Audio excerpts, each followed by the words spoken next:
Tough ఏదైతే ఉందో బాలయ్య బాబు గారిని బోయపాటి గారు చూపించే విధానం ఏదైతే ఉందో వేరే లెవెల్. చూసాం లెజెండా, అఖండ, నెక్స్ట్ ఇప్పుడు అఖండ తాండవం వేరే లెవెల్ భయ్య. ఆ ఫైట్ సీన్ అయితే కొంతమంది నెగిటివ్ ప్రచారాలు చేస్తున్నారు. గుర్తుపెట్టుకోండి నెగిటివ్ ప్రచారాలు చేసే ప్రతి ఒక్కరు చెప్తున్నా. స్పెషల్ గా బాలీవుడ్ నుంచి మీరు ఇప్పుడు చూసారు బాలయ్యని, సమరసింహారెడ్డి, చెన్నకేశవరెడ్డి, నరసింహనాయుడు నుంచి మేము థియేటర్లలో చూస్తున్నామని తొడా కొడితే ట్రైన్లు పోతాయి వెనక్కి. మీకు తెలీదు, అర్థమైందా? మీరు ఈ జనరేషన్ లో ఇప్పుడు బాలయ్య బాబు గారు చూసి ఫైట్లు ఓవర్ అయిపోయినాయి, అది ఓవర్ అయిపోయిందని చెప్పి నెగిటివ్ ప్రచారాలు చేయకండి, అర్థమైందా? ఫస్ట్ విలువేందో తెలుసుకోండి. థియేటర్కి వచ్చి చూడండి సినిమాలు చూడకుండా రివ్యూలు ఇవ్వడం కాదు. కెమెరా ముందుకు వచ్చి సినిమాలు చూసి రివ్యూలు ఇవ్వండి. ఆల్రెడీ ప్రీమియర్ షో చూసాం భయ్యా, మళ్ళీ ఇప్పుడు రెండోసారి సినిమాకి వెళ్తున్నాం. బాగాలేకపోతే 300-400 టికెట్ పెట్టుకుని సినిమాకి వెళ్ళడానికి మాకు డబ్బులు ఎక్కువైనాయా? సనాతన ధర్మం గురించి తెలియని వాళ్ళు థియేటర్కి వచ్చి తెలుసుకోండి.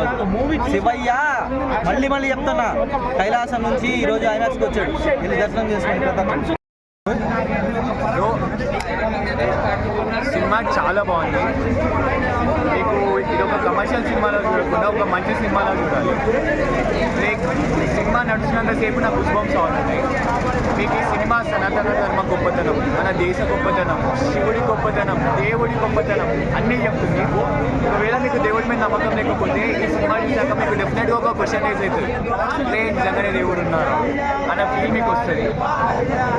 అందరూ అనుకుంటారు దేవుడు నిజంగానే ఉన్నాడా, వస్తారా మన కష్టాలు ఉంటే అని. ఈ సినిమా చూడండి, ఈ సినిమా మీకు ఆన్సర్ డెఫినెట్గా ఇస్తుంది. టెక్నికల్ చూసుకుంటే డైరెక్షన్ చాలా బాగుంది, యాక్టింగ్ చాలా బాగుంది. ఇంకా బీజిఎం అయితే మిమ్మల్ని ఇంకా జోన్లోకి తీసుకెళ్ళిపోతుంది. ఎక్కడ తక్కువ లేదు ఈ సినిమాలో, ఎలివేషన్స్ ఉన్నాయి అని అంటే. తమన్ గారికి బాలయ్య అంటే పూనకాలు వస్తాయి అనుకోవచ్చు. ఈ సినిమా చూసినట్టే మనకు కూడా పూనకాలు వచ్చేసి ఆ బీజిఎం అంతా ప్లస్ అయింది. డైరెక్షన్ ప్రతిది బాగుంది అన్న సినిమాలో. అలాగే బాలయ్య బోయపాటి గారి 4వ సినిమా ఇది. సో 4 ఏది బెస్ట్ అనుకోవచ్చు? నాకైతే అఖండ 2 ఇస్ ద బెస్ట్. ఈ సినిమా ఇప్పటి వరకు బోయపాటి గారి దాంట్లో కానీ బాలకృష్ణ గారి దాంట్లో కానీ ది బెస్ట్ అని నా ఫీలింగ్. ఎందుకంటే ఒక మెసేజ్ ఇస్తుంది, ఎంటర్టైన్ చేస్తుంది, అన్నీ ఉన్నాయి ఇందులో. It's a power full. ఒక ప్యాకెట్లో ఒక సినిమా చూస్తే మీరు అన్నీ చూసినట్టే అన్నా. ఎంటర్టైన్మెంట్ ఉంది, నీకు ఒక లెసన్ ఉంది, మంచి చెప్తున్నాడు. ఫైట్స్ గురించి చెప్పుకున్నారు, ఏ ఫైట్ బాగుంది భయ్యా? నాకు ఫైట్ కంటే ఎక్కువ ఒక సీన్లో శివుడు వస్తుంది, ఎమోషనల్ సీన్ ఉంటుంది అక్కడ, ఒక్క దగ్గర వస్తుంది. అక్కడ మాత్రం అది చాలా బాగుంది బ్రదర్. నీకు సినిమాలో ఫైట్స్ బాగున్నాయి, బ్యాక్గ్రౌండ్ మ్యూజిక్ బాగుంది, డైరెక్షన్ బాగుంది, యాక్టింగ్ బాగుంది, అన్నీ బాగున్నాయి.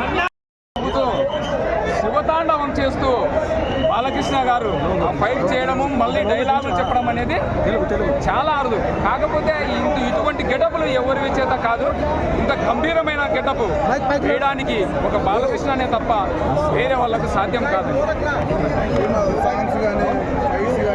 ఫైట్స్ హైలైట్, డైలాగ్స్ హైలైట్, ప్రతి ఒక్కటి హైలైట్ అనండి. Super cinema.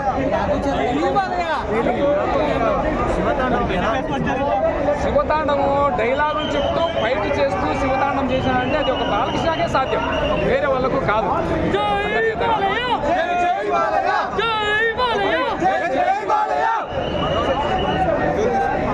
భగవద్గీత దైవాన్ని కించపరిచి మాట్లాడాలి. దైవం లేదు అని అంటే కనుక దైవం ఉండాలని నిరూపించిన సినిమా అన్నమాట బాలయ్య. అది కొంచెం